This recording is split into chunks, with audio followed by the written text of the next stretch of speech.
बादशाह के दरबार में सन्नाटा छाया हुआ था। सभी राजकुमार और नवाब अपनी अपनी जगह पर खड़े थे, लेकिन उनकी आंखों में हैरानी थी। कोई सोच भी नहीं सकता था कि शहजादी, जो हर लिहाज से राजमहल की शान थी, एक फकीर से निकाह करने का फैसला करेगी। आखिर ऐसा क्यों हुआ? क्या वजह थी कि एक राजा की बेटी ने अपनी जिंदगी के लिए ताज और दौलत को छोड़कर एक साधारण इंसान को चुना? आइए जानते हैं इस हैरत अंगेज कहानी को। शहजादी की शादी फकीर से क्यों हो गई? शीर्षक: बादशाह और फकीर की कहानी। शैली: नैतिक, इस्लामिक, प्रेरणादायक लक्ष्य: भारतीय दर्शकों को ईमानदारी और तकदीर की ताकत का संदेश देना। सीन 1: बादशाह का दरबार। पारंपरिक भारतीय महल का सेट। बादशाह अपने सिंहासन पर बैठे हैं, वजीर और दरबारी आसपास खड़े हैं। बादशाह गंभीर लहजे में: ऐलान कर दो, मेरी बेटी शहजादी बड़ी हो चुकी है। मैं चाहता हूं कि उसका निकाह किसी काबिल, नेकदिल और सच्चे इंसान से हो। वजीर: हुजूर, मुल्क भर के अमीर, नवाब, वजीर और राजकुमार इस रिश्ते के लिए तैयार होंगे।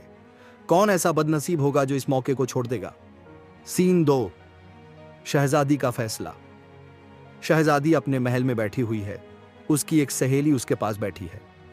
शहजादी मुस्कुराते हुए: अब्बा हुजूर ने मेरी शादी का ऐलान कर दिया, मगर मैं उस इंसान से निकाह करूंगी जो सबसे ईमानदार और पाकदिल होगा।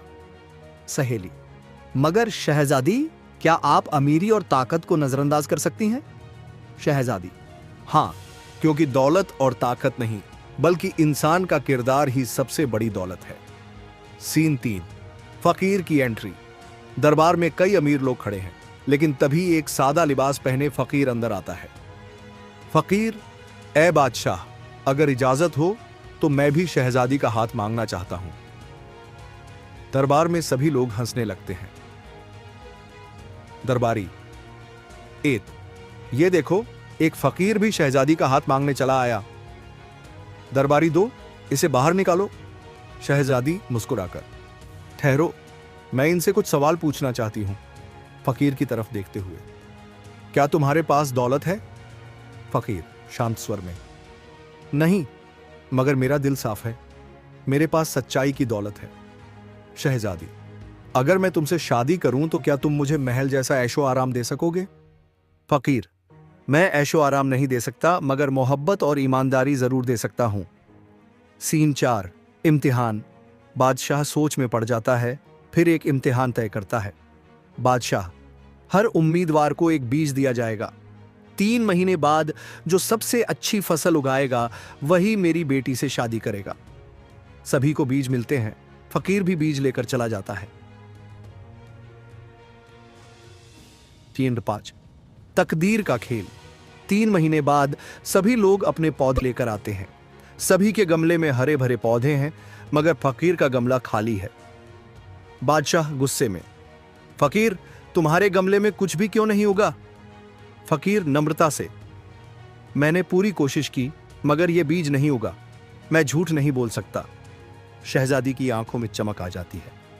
शहजादी: अब्बा हुजूर, यही वो इंसान है जिससे मैं निकाह करना चाहती हूं। बादशाह हैरानी से: मगर क्यों?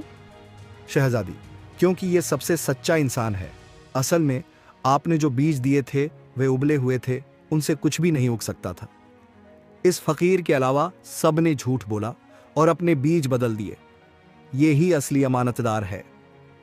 सीन 6: निकाह और सबक। शहजादी और फकीर का निकाह होता है। लोग इस अनोखी शादी से हैरान होते हैं। बादशाह: आज मुझे समझ आया कि दौलत से ज्यादा कीमती ईमानदारी होती है। इस फकीर ने हमें सबक दिया कि सच ही असली ताकत है। कहानी यहीं समाप्त होती है, लेकिन दर्शकों को एक बड़ा संदेश दे जाती है। नैतिक शिक्षा। इस कहानी से हमें सीख मिलती है कि असली इंसानियत ईमानदारी और सच्चाई में होती है।